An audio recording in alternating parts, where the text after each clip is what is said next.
Friends, welcome to Sai Murugan channel. టేస్టీగా రైస్కి, చపాతీకి, ఇడ్లీ, దోశకు వచ్చేటట్టు మనము క్రీమీ అయిన చికెన్ గ్రేవీ ఎలా చేయాలని చూపిస్తా రండి.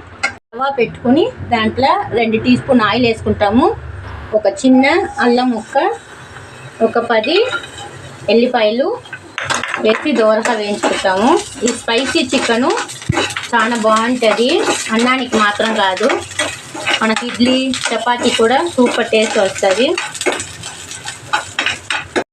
ఇప్పుడు అల్లము, ఎల్లిపాయలు వేగినాయి. ఇప్పుడు దీంట్లోనే ఒక 1/2 టీ స్పూన్ సోంపు, ఒక 4 జీడిపప్పు, ఒక ఆనియన్,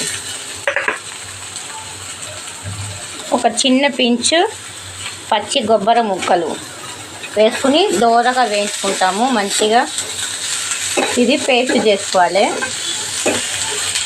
2 టీ స్పూన్ ఆయిల్ వేసుకుంటాం. ఇప్పుడు హోల్ గరం మసాలా అన్నీ వేసుకుని సోంపు, లవంగాలు, చెక్క, ఎలాచి, బిర్యానీ ఆకు, స్టార్ ముక్క అన్నీ వేసేస్తాము.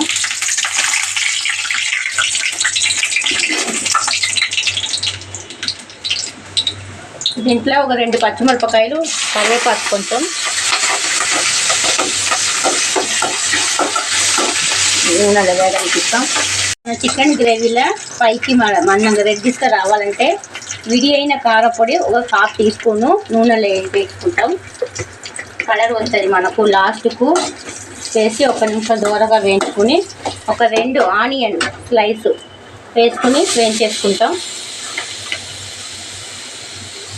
కుక్కర్లో కాబట్టి ఒక 2 విజిల్కే తొందరగా అయిపోతుంది. ఈ గ్రేవీకి చికెన్ మసాలా ఇల్లే గుమ్మగుమ్మలాడి వస్తుంది. ఆనియన్ వేగినాయి. ఇప్పుడు దీంట్లో మనం ఒక చెయ్యి అంతా పుదీనా వేసుకుంటాము. ఇప్పుడు 2 టమాటా చిన్న చిన్నగా కట్ చేసి దీంట్లోనే వేసేసుకుంటాం. ఇప్పుడు ఇది వేగనట్టు కొంచెం సాల్ట్ వేస్తాం, టమాటా తొందరగా మగ్గుతుంది. 1 టీ స్పూన్ వేస్తున్నాం. తర్వాత చికెన్ వేసి పేస్ట్ చూసి తర్వాత వేసుకుంటాము. ఒక 1/2 టీ స్పూన్ పసుపు. ఇప్పుడు ఇవన్నీ కొంచెం మగ్గి దగ్గరకి రాని.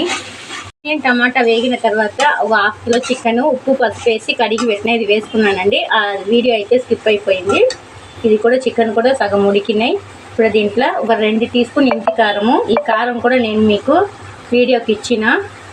ఇది అన్ని దానికి ఈ కారం బాగుంటుంది. ధనియాలు 1 spoon, garam masala 1 teaspoon. ఇప్పుడు ఇది వేసి ఇది కొంచెం వేగిన తర్వాత మసాలా తోటి చికెన్ని అంతా కలిపేసేయండి. ఇప్పుడు దీంట్లో మనం గ్రేవీ చేసాం కదా, ఆ మసాలా పేస్ట్ని దీంట్లోనే వేసుకుంటాం. మిక్సీని కడిగి ఒక గ్లాస్ వాటరు పోసుకుంటాం మనము.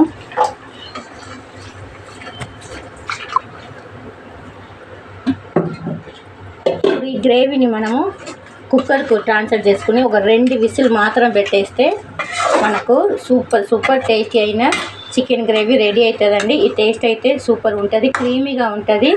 మనం కాజు, కొబ్బరి అన్నీ వేసినాం కదా, టెక్స్చర్ కూడా బాగుంటుంది. ఇప్పుడు కుక్కర్కు ట్రాన్స్ఫర్ చేసుకుంటాం. Friends, welcome to Sai Murugan channel. ఇవాళ మా ఇంటి లంచ్ మెనూ అన్నం, చికెన్ గ్రేవీ, రసం. ఇది మా ఇంటి Sunday lunch menu. Thanks for watching. By. మనకు చికెన్ గ్రేవీ రెడీ అయిందండి. టేస్టీగా క్రీమీగా చికెన్ గ్రేవీ ఇడ్లీ, దోశకు బాగుంటుంది. ట్రై చేయండి. ఎలా వచ్చిందో కామెంట్ బాక్స్లో కామెంట్ చేయండి. Thanks for watching. బాయ్.